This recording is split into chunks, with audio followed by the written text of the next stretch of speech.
Well, James, one of the ways that we try to create some level of honest debate, space for honest debate on this show is we try to be upfront about our views, and we want to hear other people's views too, like yourself. I mean, I think that we've already seen in this interview that we have some differences of opinion, and that's healthy and that's good.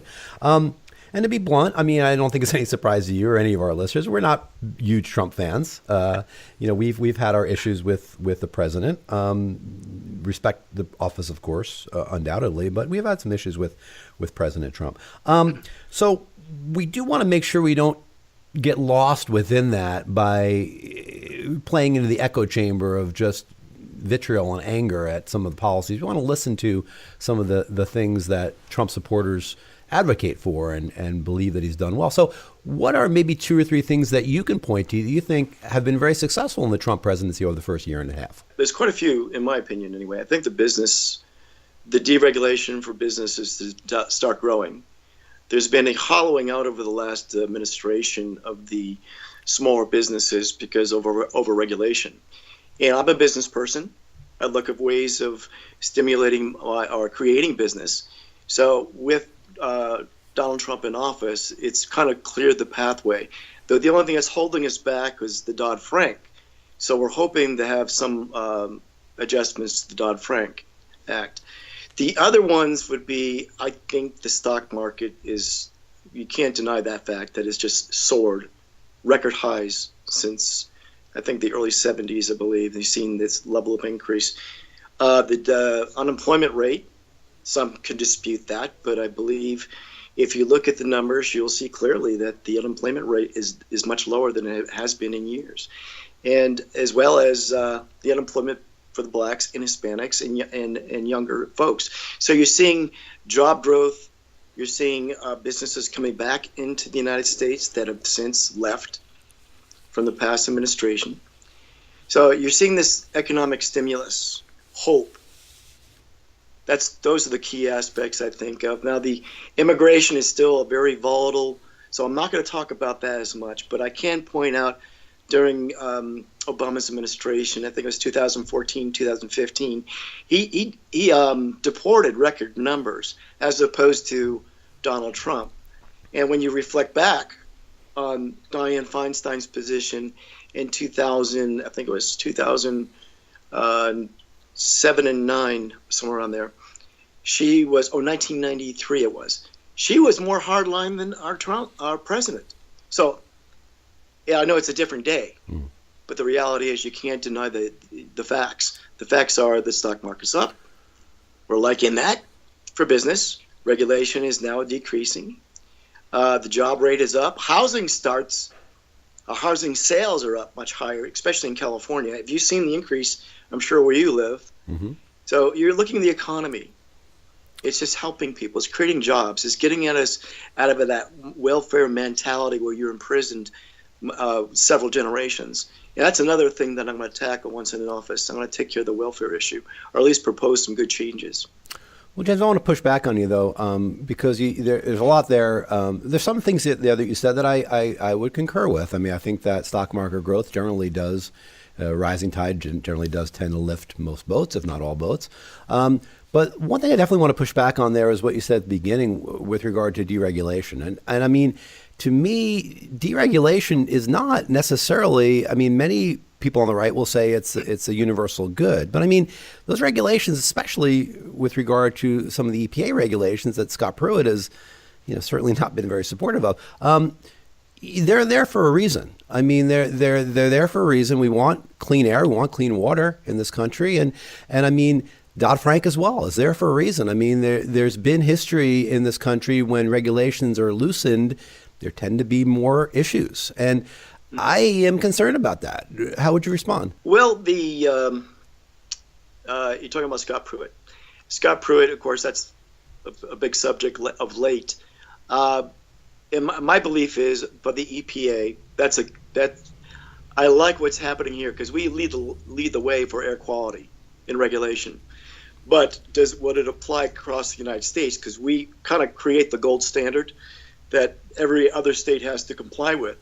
So I've seen the advances over the years. The question is, when you start placing more demands. And here's an example. Increased mile per hour, I believe, is the next going into effect in another year or two. So it's placing those demands on those automobile manufacturers, Ford, Chrysler, and the other ones, to re-engineer their engines. So that's where the cost increase for us as consumers. But of course, the benefit is the environment. I'm an environmentalist, by the way, just so you know. And I do believe that we definitely need some very strict rules in place. But I'm looking for parity. There's got to be a balance between how much do you take away from us as citizens and limit our ability to grow in business, and also the burdens we place on the environment. So there has to be that balance. So I'm always looking for balance, not extremes, but parity and balance. So I respect your differences. There have been great Republican policies in the past that have dealt with the environment. I mean, the Clean Water Act, I believe it was under Reagan. Earth Day started under Nixon. 2 days from now. We have Eisenhower that had some. But now we have a Department of Interior that has Ryan Zinke and some fellow big oil, people who've either worked for big oil or have money delivered to them by big oil. And we've kind of seen the conservationist conservative kind of move out of the party. And that worries me too. I mean, as far as some of those regulations. But do you think Republicans should get back to being those good stewards of the land? Absolutely. Yeah, when you sacrifice our environment, you're sacrificing future generations. And I'll give you an example. I love Whole Foods. I absolutely love Whole Foods. And I love organics. We have to feed our body. We have to take care of our body. We have to take care of our earth. So you probably won't hear that from many conservatives, but from me, definitely, I've been living that life for many, many years. So, yeah, I'm a little different from the conservatives, but we do have to put that back into the conservative mindset, because I can't believe the polarization going on. It's shocking to me. So yes, I speak conservative. I believe in recycling. I saw that question, and I was actually thinking before that question about what is some things that Trump done well, and I tried to sit and think about it, and there have been some things on some days that I came home and my significant other was upset about this or that, and I said, nah, that I'm gonna happy that he did that. So there have been some few things. I felt like the strike on Syria was needed. A lot of people don't agree with me on that. It's all based on intel. The thing is, being in the military, I understand you're about as valuable as the intelligence that's provided. So I always question the source of the intel and the purpose of a strike. This being a surgical strike, and I didn't think they had one fatality, did they? I do not believe so. So to me, those are resources well spent. It sent the message, and it had shockwaves through, obviously through Syria. So we have to be, the administrations of the past tend to be a little weaker in policy and the strength, and that's why I admire that Trump. He's allowing that intel to come through and make some, I think, clearer decisions, as opposed to doing. I don't want to put myself on a limb. Trust me, I'm trying to be as diplomatic as possible. But there were some questionable decisions in past administrations that really just shocked most of Middle America, and I think a lot of progressives. So, yes. Yeah.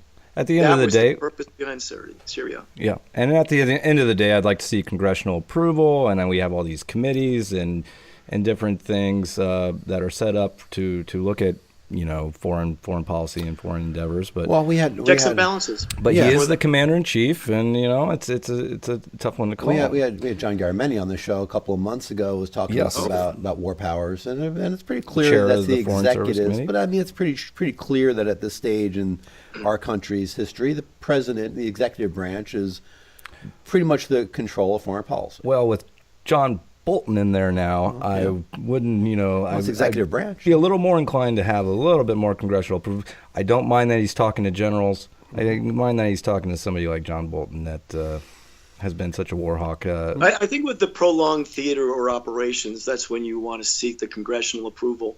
But for like surgical strikes that took place, and for the purpose, I mean, you can't deny the purpose of the gassing. Again, it's the question of intel: was it true or was it not true? Because we've heard so many from different sources that it was staged. So ISIS staged it, or wasn't. So there's always that question of the truth of the intelligence. So I think for that time it was struck. But if it's a prolonged period, definitely we need to get congressional approval without question. Yeah, well, I mean, you're right. The intel's still a little murky, as it always is in areas of conflict. I mean, the white hats of the UN have not been able to get into Duma to even really check. So that right there indicates some level of guilt on the part of the Syrian government, I would imagine. And a not so shocking misinformation campaign from Russia. Yeah, exactly.